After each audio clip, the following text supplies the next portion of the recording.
साथियों, केंद्र और असम की सरकार बोडो टेरिटोरियल रीजन में बोडो समुदाय की जरूरतों और उसकी आकांक्षाओं को प्राथमिकता दे रही है। बोडोलैंड के विकास के लिए केंद्र सरकार ने 1500 करोड़ रुपए का विशेष पैकेज दिया है। असम सरकार ने भी स्पेशल डेवलपमेंट पैकेज दिया है। बोडोलैंड में शिक्षा, स्वास्थ्य और संस्कृति से जुड़े इंफ्रास्ट्रक्चर को विकसित करने के लिए 700 करोड़ रुपए से ज्यादा खर्च किए गए हैं। हमने हिंसा छोड़ मुख्य धारा में लौटे लोगों के प्रति पूरी संवेदनशीलता से निर्णय लिए हैं। National democratic front of Bodoland के 4000 से ज्यादा पूर्व कैडर्स का पुनर्वास किया गया है। कितने ही युवाओं को असम पुलिस में नौकरी दी गई है। बोडो संघर्ष से प्रभावित प्रत्येक परिवार को असम सरकार ने 5 लाख रुपए की मदद भी पहुंचाई है। आपको जानकर खुशी होगी कि बोडोलैंड के विकास के लिए असम सरकार हर साल 800 करोड़ रुपए से ज्यादा खर्च कर रही है। साथियों, किसी भी क्षेत्र के विकास के लिए जरूरी है कि वहां के युवाओं को, वहां की महिलाओं का स्किल डेवलपमेंट भी हो और उन्हें अपना काम करने के भी पूरे मौके मिले। जब हिंसा रुकी तो बोडोलैंड में विकास का वटवृक्ष लगाना बहुत जरूरी था और यही भावना सीड मिशन का आधार बनी।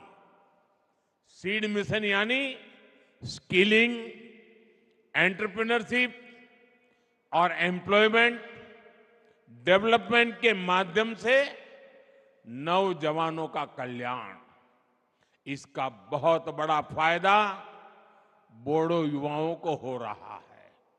साथियों, मुझे खुशी है कि कुछ साल पहले जो युवा बंदूक थामे हुए थे, अब वो स्पोर्ट्स के क्षेत्र में आगे बढ़ रहे हैं।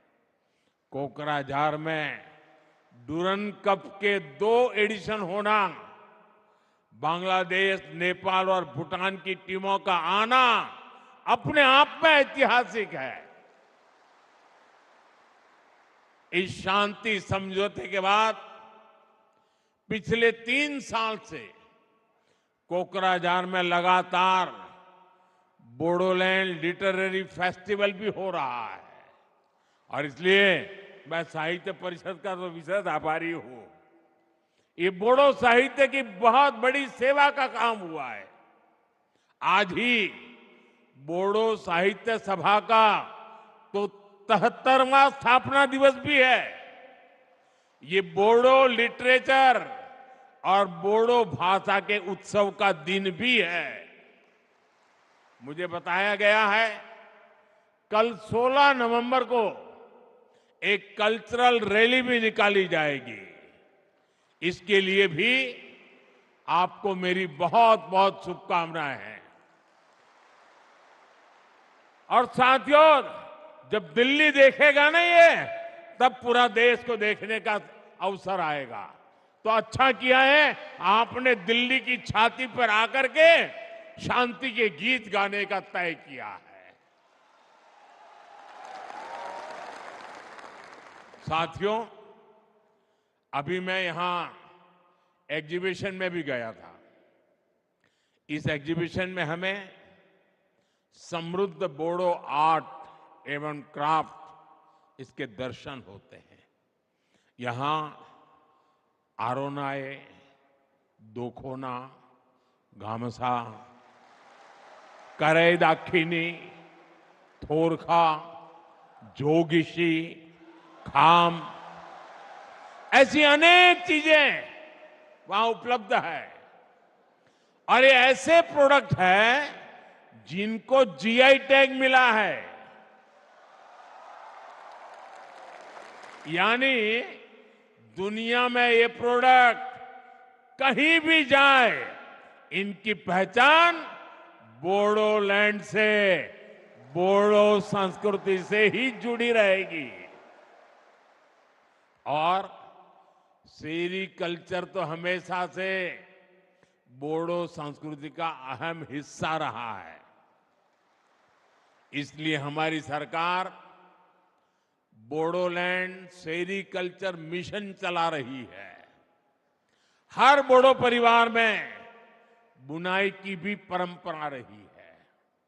बोडोलैंड हैंडलूम मिशन के माध्यम से भी बोडो समुदाय की सांस्कृतिक विरासत को बढ़ावा देने का प्रयास किया गया है। साथियों, असम भारत के टूरिज्म सेक्टर की भी बहुत बड़ी ताकत है। और हमारा बोडोलैंड जैसे असम भारत के टूरिज्म की ताकत है, वैसे असम के टूरिज्म की ताकत कोई है वो बोडोलैंड है। एक समय था जब Manas national park, Raimona national park और सीखना जलाओ नेशनल पार्क, इनके घने जंगल अन्य गतिविधियों का ठिकाना बन गए थे। मुझे खुशी है कि जो फॉरेस्ट कभी हाइड आउट हुआ करते थे, वो अब युवाओं की हाई एम्बिशन को पूरा करने का भी माध्यम बन रहे हैं। बोडोलैंड में बढ़ने वाला टूरिज्म यहां के युवाओं के लिए रोजगार के भी अनेकों नए मौके बनाने वाला है।